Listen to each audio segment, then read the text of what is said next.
All right, well, thank you everyone for coming today, despite the weather, but it's an important thing for what's happening today, and I couldn't be happier to be here, and thank you for joining us to celebrate the 50th anniversary of the Clock Tower in Spokane's Riverfront Park. I am grateful, as I'm sure all of you are, for the man of the hour, Jerry Quinn Sr., for having the gumption to take on City Hall. Love that. And, you know, Jerry is an exemplary example of someone who deeply cares about the history of our city and preserving its iconic structures and buildings. And although we didn't get to save the station, we got to save, because of Jerry, the clock tower. And as was mentioned in the video, I'm sure you can't imagine either what our skyline would be like without this iconic clock tower. So thank you to Jerry. It is a pleasure to honor you this morning. And I have a salutation that I, as mayor, it's one of my favorite things in my job, is to honor people who are doing great things in our city and who have done great things for our city. So I'll read the salutation now. Whereas the historic Great Northern Station was a visual centerpiece of Spokane. However, it was planned for demolition as part of the World's Fair Expo 74. And whereas 50 years ago in 1971, Jerry Quinn Sr., utilizing both his professional advertising skills and his role as president of the Inland Empire Railway Historical Society, spearheaded the SOS, Save Our Stations campaign, a community effort to save the historic train stations in Spokane. And although the station was ultimately not saved, the city of Spokane saw the support Mr. Quinn generated during his campaign and saved this clock tower.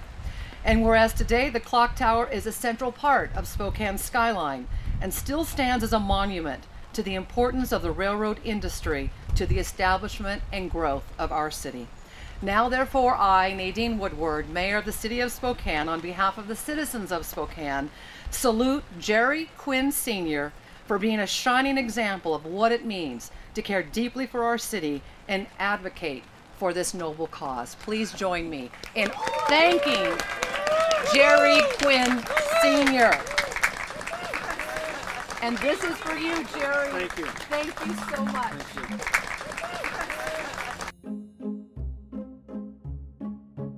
The Legend of the Clock Tower. No. I absolutely have no idea about the clock tower. Mr. Quinn built the clock tower, brick by brick. I'm just gonna guess it has something to do with the Great Northern Railroad, and maybe it was in Hilliard and then moved to Riverfront Park. And they were gonna tear it down, and he saved it. Somehow. Jerry, you lied. You said that you were saving it because you built it hand by hand on the bricks. What is it? The clock tower. We thought it was the Tower of Pisa Jerry saved. Then we thought it was the Eiffel Tower, but actually it's the clock tower. The clock tower in Riverfront Park, and it has Jerry's name written all over it. See right there? Everybody wanted to be gone. They wanted a fancy expo. So thank you, Jerry, and choo-choo!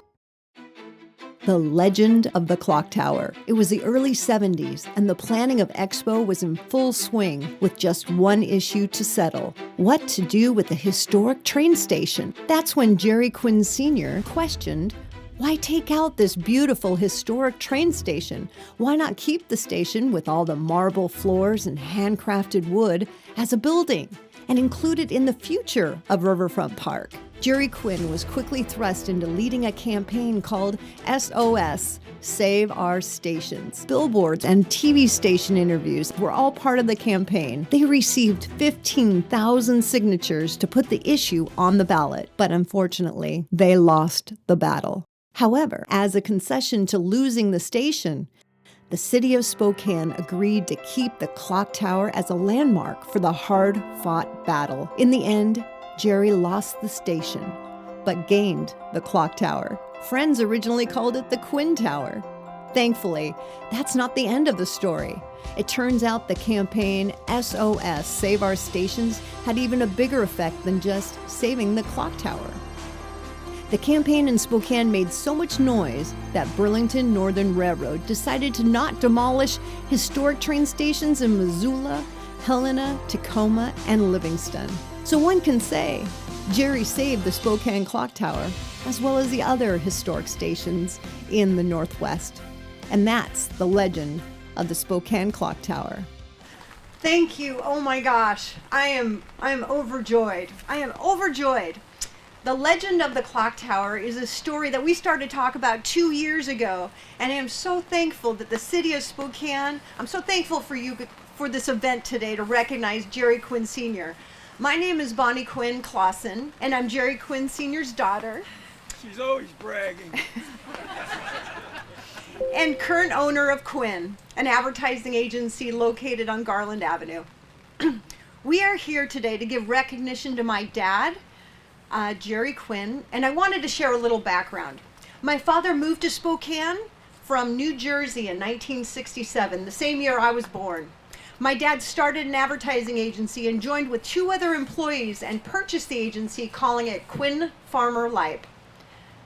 At the same time, my father had a love for history and trains. He was fascinated by them. He soon became president of the Inland Empire Historical Society.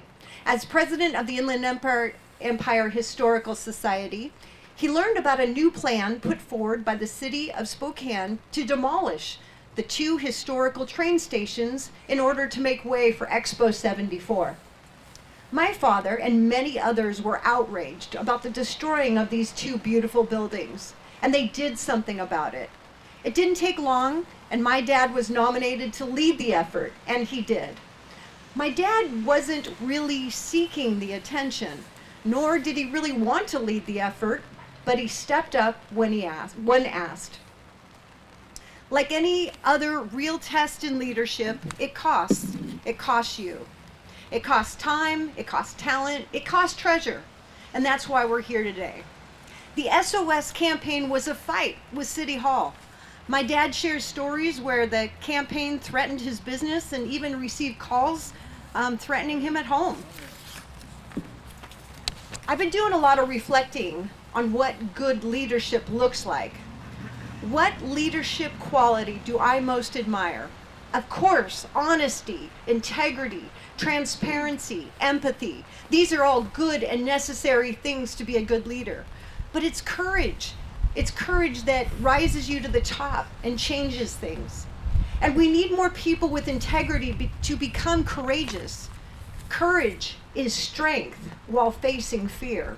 We need courageous leaders like my dad. This is true more than ever. My dad had integrity, but as a leader, he became courageous. Taking on City Hall is no small task. As it turns out, history has proved that my dad was right. Those beautiful old buildings could have served Spokane well. No one disagrees today. We need more people of courage today, not just people that go with status quo or what's popular, but what is right. Thank you, Mayor Nadine, Spokane Park Board, Riverfront Park team. I am so grateful for you today and your leadership. And I say to my dad, thank you. Thank you for showing us with integrity and courage what leadership looks like. We all love our clock tower.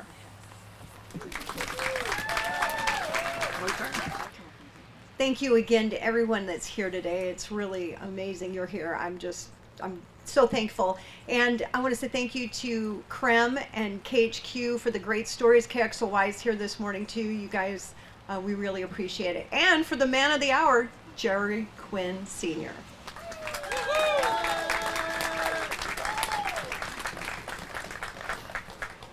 What I want to know is who picked this weather? Now getting to my speech. I've been planning this for a couple of weeks now, so here it goes. 50 feet from where I'm standing, you could go anywhere in the country.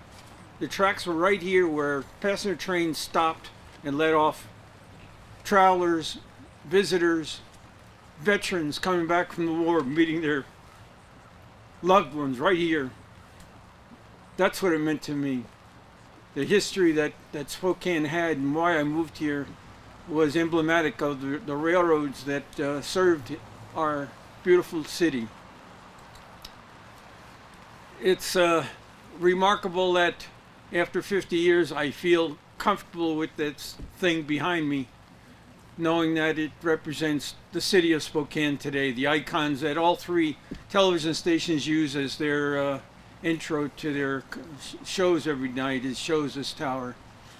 And I feel like I had a small part to play in it. I know Bruce was one of the ones that worked it, and there are probably several others in the group that helped with the activity, but it was tough going. Let me tell you one story that wound up the thing. Santa Claus came to Ad Club in '72, and Santa Claus had a gift for Jerry Quinn, a wrapped gift, and he handed it to me, and he, "Come on up here, Jerry, get your gift from Santa." And he said, "Why don't you open it up in front of everybody?"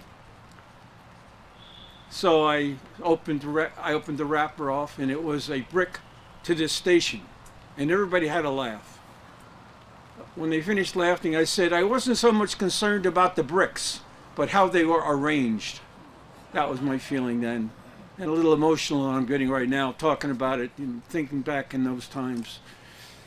It's not easy taking on some kind of a project like this, but it seemed like it was worthwhile, and I'm so pleased that everybody here must feel a similar reaction to the effort.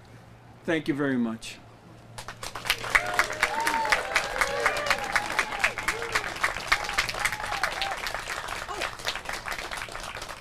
I guess that's the end, guys. Thank you so much for being here. The city has created these beautiful cookies, oh my goodness, with a clock tower on it. Thank you, Jill and John. You were fabulous to work with. And everybody, again, thank you, City Hall, for recognizing this. It really does mean the world to us. And friends and family, we're going over to David's Pizza if you want to join us. And we'll see you soon. And let's get out of the rain. Thank you.